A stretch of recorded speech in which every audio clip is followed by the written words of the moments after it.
ሰላም እንዴት ናችሁ? ውድ የቻናሌ ቤተሰቦች በያላችሁበት ሰላማችሁ ይብዛልኝ። በሀገር ውስጥም በሀገር ውጭም ያላችሁ ውድ ተመልካቾቼ በዛሬው ዕለት ደግሞ ይዤላችሁ የቀረብኩኝ እነዚህን የአማርኛ ፊደላቶች በቀላል መንገድ የምትይዙበትን ማለትም አንዷን ፊደል ቅርጿን ከለያችኋት ሌሎች እጅግ በጣም በቀላል ሁኔታ ልትለዩዋቸው የምትችሉን እነዚህን በቅርጻቸው ተመሳሳይነት ያላቸው ፊደላቶችን አዘጋጅቼ ይዤላችሁ መጥቻለሁ።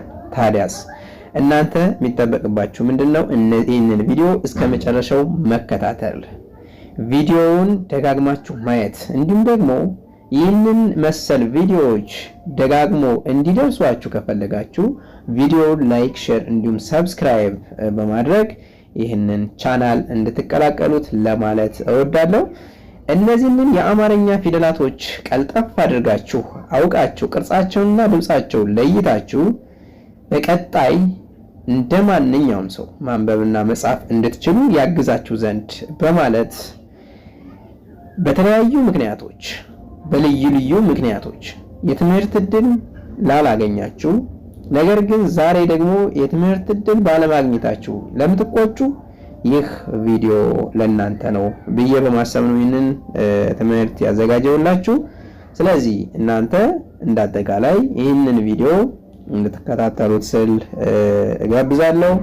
ቀጥታ ወደ ትምህርቱ አመራለሁ ማለት ነው። ከዛ በፊት ግን በውስጥ መስመር ገብታችሁ መማር ለምትፈልጉ ቪዲዮ ላይ ባስቀመጥነው ስልካችን ዘወትር ከሰኞ እስከ ዓርብ በቀን አንድ ሰዓት የትምህርት አገልግሎት እየሰጠን እንገኛለን። በፕራይቬት ክላስ መማር ለምትፈልጉ ስልካችን በኢሞ፣ በቴሌግራም፣ በዋትስአፕ እንዲሁም በሌሎች ሶሻል ሚዲያዎች ማለትም በሜሴንጀር፣ በኢንስታግራም በመደወል እናንተ ትምህርታችሁን በኦንላይን መከታተል ትችላላችሁ ለማለት እወዳለሁ። ቀጥታ ወደ ትምህርቱ አመራለሁ። ልብ በሉ፣ ይቺ ሰ ነች፣ ይቺ ሸ ነች፣ ይቺ በ፣ ይቺ ቨ። እንግዲህ ከነዚህ ከአራቱ በ የምትባለዋን ፊደል ለይታችሁ አወቃችሁ ማለት ሰ የምትባለዋን ፊደል ቅርጽ፣ ሸ የምትባለዋን ፊደል ቅርጽ፣ ቨ የምትባለዋን ፊደል ቅርጽ ሙሉ በሙሉ ለይታችኋል ማለት ይቻላል። ከዚህ ጋር እንደምትመለከቱት በ የምትባለዋን ፊደል ከቀረጻችሁ በኋላ ከላይ ከጭንቅላቷ ላይ እዚህ ጋር ቅጥያ ሲጨምሩባት ልክ ይችን ሰን ትመስላለች፣ ሰ ትሆናለች ማለት ነው። ሰ ከሆነች በኋላ ከላይ አግዳሚ ሲጨምሩላት ደግሞ ሸ ትሆናለች። ሉክ በዚህ መንገድ ማለት ነው። ይችኛዋ በን ከጻፋችሁ በኋላ ሳታነካኩ ልክ እንደ ሼ እዚህ ጋር ቋሚ ሰሌላት አግዳሚ ብቻ ከላይ ስታስቀምጡላት ደግሞ ማን ትሆናለች? ቨ ትሆናለች ማለት ነው። ከዚህ ውጭ ሌላ ምንም አይነት ልዩነት የለውም። ልዩነታቸው ምንድነው? ከዚህ የዚችና የዚች ልዩነት ከላይ አግዳሚ ይችኛዋ ስላላት ይችኛዋ ስለሌላት፣ የዚችና የዚች ልዩነት ይችኛዋ ቋሚ ስላላት ይችኛዋ ስለሌላት፣ የዚችና የዚች ልዩነት ደግሞ ይችኛዋ አግዳሚ ስላላት ይችኛዋ ስለሌላት፣ ሌላ ምንም የተለየ አንድም ምክንያት ስለሌለው ይህንን የያዝ ሲስተም መያዝ ይኖርባችኋል ማለት ነው።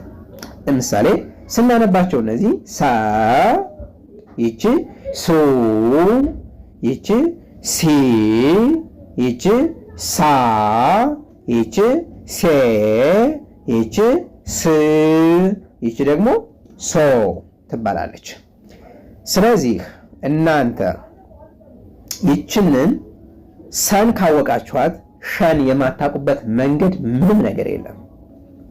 ሰን ከጻፋችሁ በኋላ ሰን ከጻፋችሁ በኋላ ከላይ ምን ማድረግ ነው? አግዳሚ። ሹን ስትጽፉ በተመሳሳይ ሱን ከጻፋችሁ በኋላ ከላይ አግዳሚ፣ ሺን በተመሳሳይ ከላይ አግዳሚ። ሌላ ምን የሚለያቸው ነገር አለ? ምንም ነገር የለም። ስለዚህ የሰና የሸ ልዩነት ከላይ በአግዳሚዋ ብቻ። ቀጣይ ነኝ ሻ፣ ይቺ ሹ፣ ይቺ ሺ፣ ይቺ ሻ፣ ይቺ ሼ፣ ይቺ ሺ፣ ይቺ ሾ። በጣም አሪፍ፣ በጣም አሪፍ። ከዚህ ጋር ደግሞ የበንና የቨን ልዩነት እንገራችሁ። በን ጻፋችሁ፣ ከዚያስ በን ከጻፋችሁ በኋላ ከላይ ቨ መጨመር። ሌላ ምንድነው ልዩነታቸው? ይሄን አሁን የአራቱ በትንሽ ልዩነት ነው ያላቸው። ልዩነታቸው በጣም ትንሽ ነው። ስለዚህ በዚህ መንገድ ሸምድዳችሁ ማየት ትችላላችሁ። ምናቸውን ነው ግን ተመሳሳይ የሚያደርጋቸው? ቅርጻቸው ነው። ድምጻቸው ግን የተለያየ ነው። ስለዚህ እነዚህን አንዷን ፊደል ምሳሌ አሁን እዚህ ጋር ወሳኝ የምትሆነው በን መለየት ነው። በ የምትባለውን ፊደል ከለያችሁ በኋላ ሰንም መለየት ይቻላል፣ ሸንም መለየት ይቻላል፣ ቨንም መለየት ይቻላል። ምክንያቱም ከበላይ ነው እነዚህ ላይም የሚጨመሩባቸው እነዚህ የሚጨመሩ የሚቀጠሉ ነገሮች በን ከጻፍነን በኋላ ነው የምንጨምራቸው የምንቀንሳቸው። ምክንያቱም በን ከጻፍኩ በኋላ ነው ሰ ለማድረግ ከላይ ቀጥያ ማድረግበት፣ በን ከጻፍኩ በኋላ ቨ ለማድረግ ከላይ አግዳሚ ማድረግበት፣ በን ከጻፍኩ በኋላ ነው ሸ ለማድረግ ሰን ጽፌ ከዛ ከላይ አግዳሚ ማድረገው ማለት። ስለዚህ ወሳኙ እዚህ ጋር ማንን በን ማወቅ ይኖርባችኋል ማለት ነው። ባ ይቺ ቡ ይቺ ቢ ይቺ ባ ይቺ ቤ ይቺ ብ ይቺ ቦ ብለን እናነባለን ማለት ነው። እሺ ይቺ ቨ ነች። እንደተነጋገርነው ከበላይ ከላይ አግዳሚ ስንጨምረባት ማን ትሆናለች? ቨ የሚል ድምፅ ትሰጠናለች ማለት ነው። ቨ ይቺ ቡ ይቺ ቪ ይቺ ቫ ይቺ ቬ ይቺ ቭ ይቺ ቮ የሚል። እሺ አሁን ደግሞ የተንና የቸን ልዩነት ስናየው ተና ቸ ልዩነታቸው ከላይ አግዳሚ ስላላት ብቻ ነው። ማን ካላችሁ ፊደል ቸ የምንላት የአማርኛ ፊደል ቸ ማለት ነው። ስለዚህ ይቺ ማነች? ታ ይቺ ቱ ይቺስ ቲ ይቺስ ታ ይቺስ ቴ ይቺስ ት ይቺ ቶ እንላታለን። እሺ ይቺ ደግሞ ቸ ትባላለች። ቸ ይቺ ማነች? ቹ ይቺስ ቺ ይቺስ ቻ ይቺስ ቼ ይቺስ ቺ ይቺ ቾ ትባላለች። ቾ። እሺ ቀጣይ የምናየው የነንና የኘን ልዩነት። ነንና ኘን ስታዩ ልክ በተመሳሳይ ነን፣ ኘንና ሃን ሶስቱን ማለት ነው። አሁን እነዚህ ልዩነታቸው በጣም ትንሽ ነው። ነን አወቃችሁ ማለት ኘንም ታውቃላችሁ፣ ሃንም ታውቃላችሁ። ይቺ ብዙሃን ውሃ የምንላት ነች። እሺ ይቺ አግዳሚ ከሌላት ነ ትሆናለች። ይቺ እዚች ጋር ያለችው አቀጥያ ከሌለች ማን ትሆናለች? ነ ትሆናለች። ስለዚህ መሰረቷ ነ ነች ማለት ነው። ይቺ ማነች? ና ይቺ ኑ ይቺ ኒ ይቺ ና ይቺ ኔ ይቺ ን ይቺ ኖ ብለን እናነባለን ማለት ነው። እሺ ይቺ ማነች? ኘ ይቺ ኙ ይቺ ኚ ይቺ ኛ ይቺ ኘ ይቺ ኚ ይቺ ኞ። በጣም አሪፍ። አሁን ደግሞ እዚህ ጋር የምንመለከተው ማነች? ይቺ ሃ ነች ማለት ነው። ይቺ ማነች? ሃ ይቺስ ሁ ይቺስ ሂ ይቺስ ሄ ይቺስ ህ ይቺስ ሆ ይቺስ ሶሪ ሆ ማለት ነው። ይቺ ሆ ሃ ሁ ሂ ሃ ሄ ህ ሆ ብለን እናነባለን። እሺ ይቺ ማነች?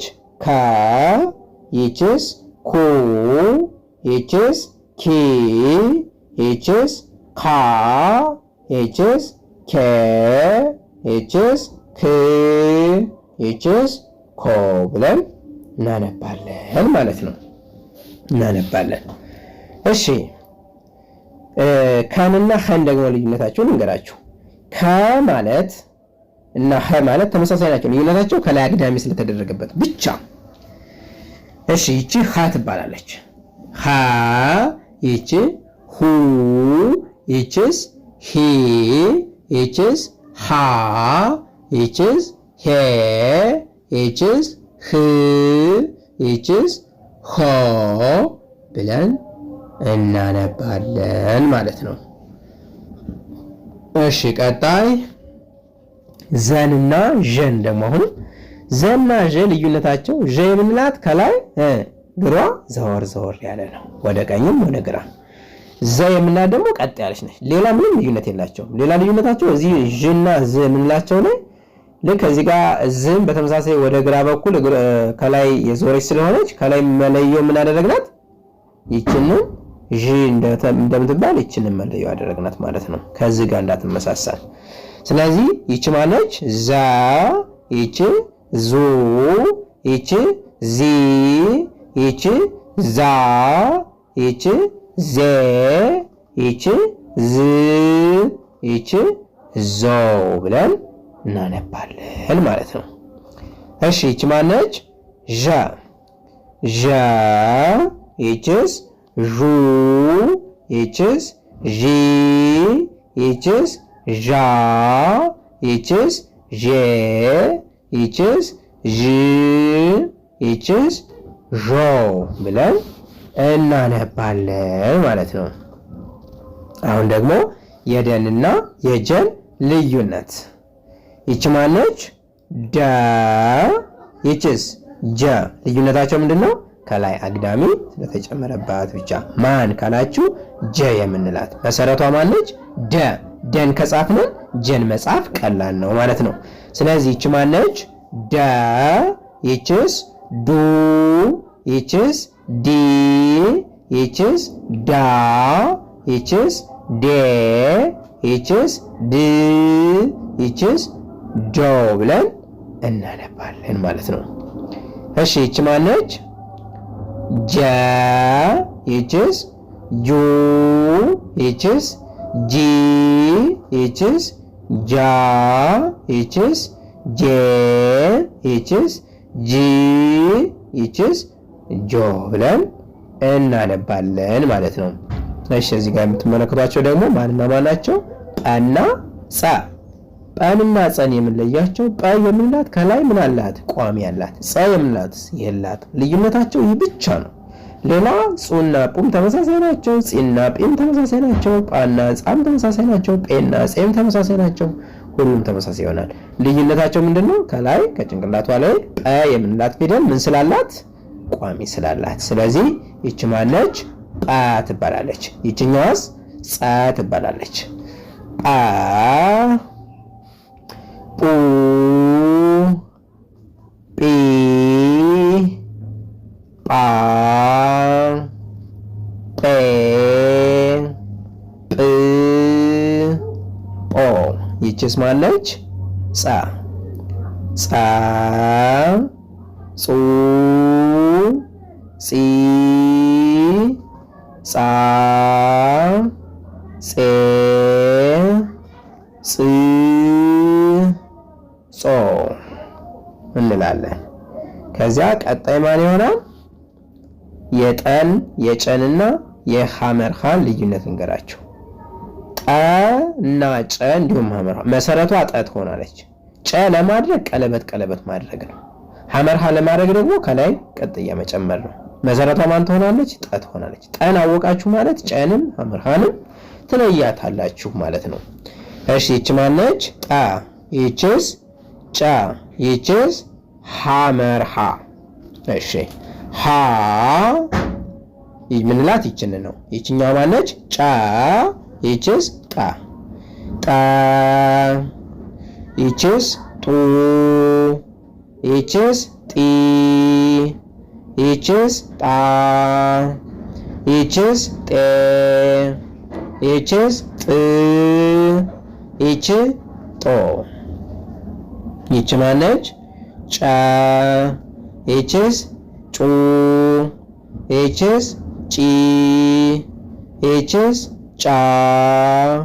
ይችስ ጬ። ይችስ ጭ። ይችስ ጮ ብለን እናነባለን ማለት ነው። ይች ማነች? ሐመርሃ። ሀ፣ ሁ፣ ሂ፣ ሃ፣ ሄ፣ ህ፣ ሆ። በጣም አሪፍ። አሁን ደግሞ የምናያቸው የጸንና የአይኑ አ። ይቺ ፀሐዩ ጸ፣ ይችኛዋ አይኑ አ ትባላለች።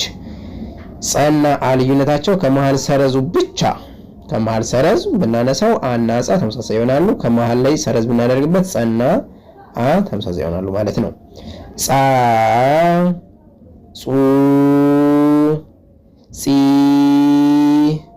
ጻ ጼ ጽ ጾ። እሺ ቀጣይ አ አ